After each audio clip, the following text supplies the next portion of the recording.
ಬಂಧುಗಳೇ, ತಮ್ಮೆಲ್ಲರಿಗೂ ನಮಸ್ಕಾರಗಳು. ಸೊ ಇವರು ಅಡ್ವೊಕೇಟ್ ವೃತ್ತಿನಲ್ಲಿದ್ದೆ ಅಂತ ಹೇಳ್ತಾರೆ. ನಮಗೆ ಯಾವುದೇ ರೀತಿ ಅದ್ರ ಬಗ್ಗೆ ಮಾಹಿತಿ ಇಲ್ಲ. ಇರಲೂಬಹುದು, ಇಲ್ಲದೇನೂ ಇರಬಹುದು, ನಮಗೆ ಅಷ್ಟಾಗಿ ಮಾಹಿತಿ ಇಲ್ಲ.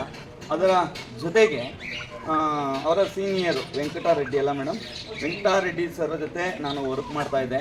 ಅವರು ಆಫೀಸೆಲ್ಲ ಕ್ಲೋಸ್ ಮಾಡಿದ್ರು. ಸೊ ಹಾಗಾಗಿ ಈ ದಿನ ನಾವು ಹೊರಗಡೆ ಬರಬೇಕಾಗಿ ಬಂತು. ನಾವೊಂದು ಬಾಡಿಗೆ ಮನೆಯಲ್ಲಿದ್ವಿ. ತದನಂತರ ಸಮಸ್ಯೆಗಳು ಶುರು ಆದವು. ಹಾಗಾಗಿ ಇವಾಗ ಬಾಡಿಗೆ ಮನೆಯಿಂದನೂ ಕೂಡ ಖಾಲಿ ಮಾಡಿಸಿದ್ರು ಅನ್ನುವಂಥದ್ದನ್ನು ಹೇಳಿದ್ದಾರೆ. ಅವರ ಒಂದು ಐಡೆಂಟಿ ಕಾರ್ಡ್ ಕೂಡ ಇದೆ. ನೋಡೋಣ ಏನು ಹೇಳ್ತಾರೆ ಆ ಐಡೆಂಟಿ ಕಾರ್ಡ್ ಅನ್ನುವಂಥದ್ದು. Bar council of Karnataka Bengaluru, Roopa advocate Bengaluru Karnataka. ತಾವು ಗಮನಿಸ್ಬೋದು.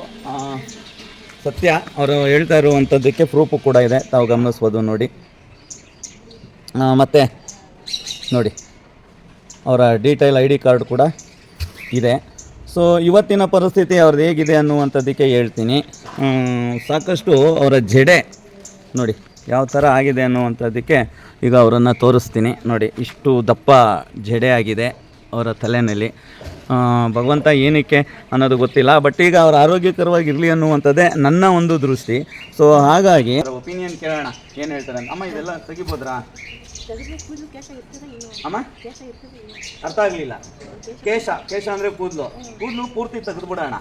ಯಾಕೆಂದರೆ ಇದು ದೇವ್ರದ ಮಗದಂದ ಗೊತ್ತಿಲ್ಲ. ಇವರ ಅನಾರೋಗ್ಯ ಕಾಡ್ತಾ ಇದೆ. ಸೊ ಇದನ್ನು ನೋಡ್ತಾ ಇದ್ದರೆ ಭಾಳಷ್ಟು ಜನಕ್ಕೆ ಬೇಸರನೂ ಕೂಡ ಆಗುತ್ತೆ. ಹಾಗಾಗಿ ಇವತ್ತು ತೆಗಿಲಿಕ್ಕೆ ಇಷ್ಟಪಡ್ತೀವಿ.